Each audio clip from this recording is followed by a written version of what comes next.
just as it is hard in the US or in Europe, it is as hard in Russia too. So my first videos, they weren't really well received and didn't get a lot of views, a lot of attention. So I thought, hey, this is the, a window of opportunities. Everything in that video clicked, make something, you put out your creative work.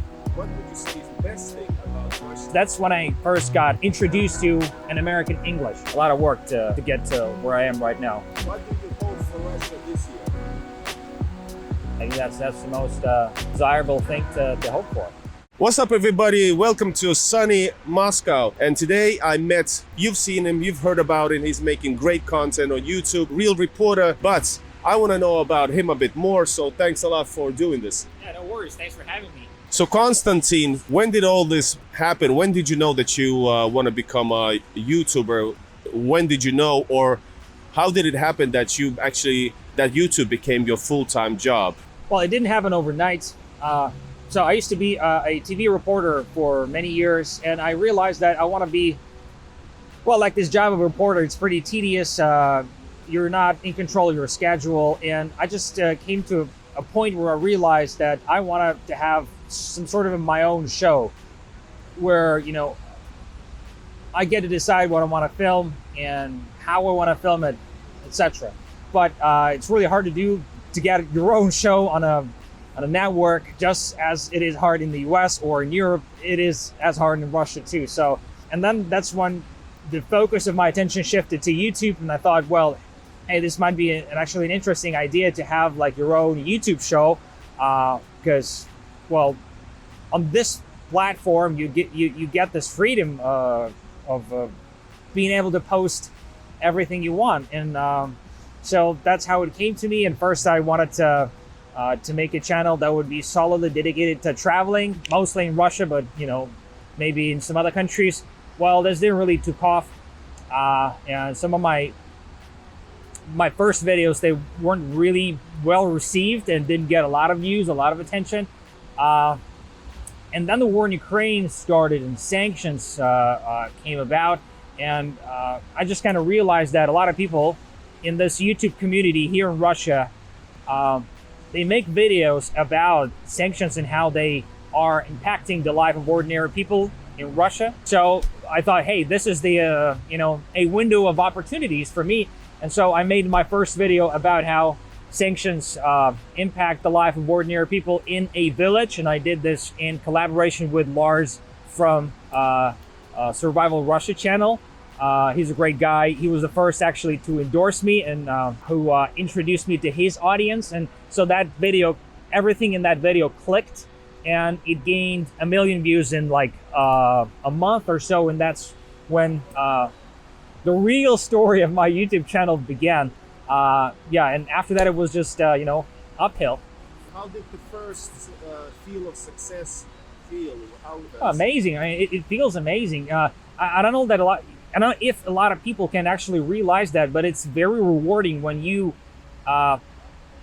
make something, you put out your creative work, and it gets appreciated by random people you don't know. It's very rewarding, and it gives you a lot of motivation and strength to carry on.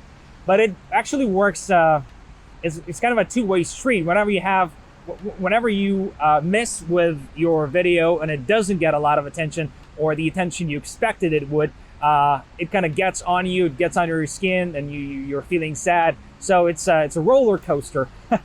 But it's also what makes YouTube, I guess, is just a really fun platform.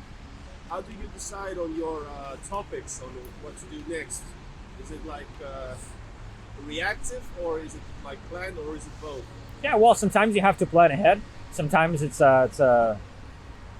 like we had this exhibition with captured Western armor in Moscow, and well, a lot of people figured that this might be an interesting topic for a video. So I went there and I did this video, and it really went viral. It took off. It gained almost 2.5 million views in just a few days. So that was really cool.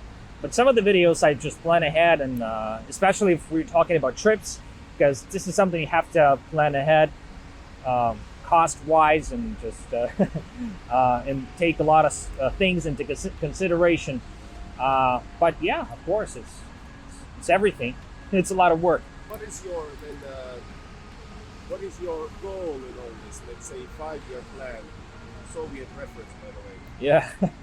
Well, just keep growing. Just get more likes, more views, more subscribers, and just to get a bigger footprint on YouTube, I believe. I don't look that far. You said 5 years. I don't look that far. If I hit 300,000 subscribers this year, that would be great. You will. Hope so. Fingers crossed. You as a Russian journalist, media person, influencer, what would you say is the best thing about Russia? Well, let me be honest. These are like good questions for interviews, and I ask these questions all the time. But these questions are really hard to answer. Like, I was born and raised in this country. Like, I love this country.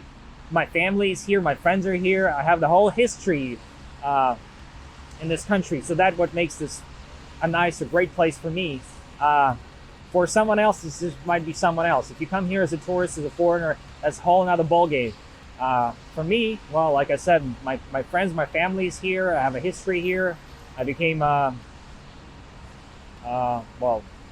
everything that I have become, this happened here in this country. And of course, these things interconnect, intertwine. So that's why I feel this special connection with this country.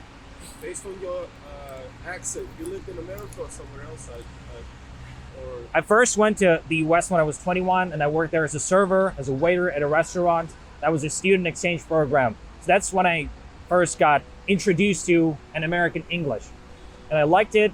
I feel that I understand it better. Later on, when I realized that I actually want to create content in English, I had to choose which accent I should follow.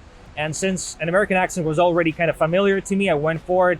But it took me many years to master it. And like, I'm not saying that I've mastered it to a T, but I'm getting there. And I hired coaches online, and I trained it, and it was a lot of work to get to where I am right now. But do you compare Russia to the Western counterparts countries?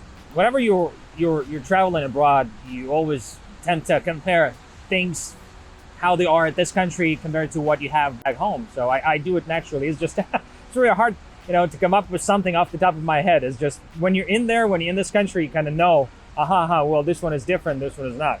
It's just, I really need to think about it first. Yeah. Do you get recognized in Russia from your videos, or is it mainly, or is the audience like mostly international? No, very rarely, no. Well, I got a couple of people who walked up to me at the display of the Western armor, and some of them actually watched, one of the guys, he watched my video with the cocky lawyer, Andre, who's a soldier who's at the front right now. So, yeah, but no, I don't, it doesn't feel like I'm a celebrity. No. What do you hope for Russia this year? Well, I just hope for peace. That's it. I think that's the most desirable thing to hope for. Real Reporter, thanks a lot. I'm really truly admire your videos, journalistic approach, but also I like entertainment, so I like all the aspects of it. Really nice to meet you in your current hometown, Moscow. Sunny as always, and thanks for talking to us. Yeah, subscribe to Real Reporter, of course. You probably have. And if you're not subscribed to my channel, subscribe also to Igor Russia and West to East Quest channel.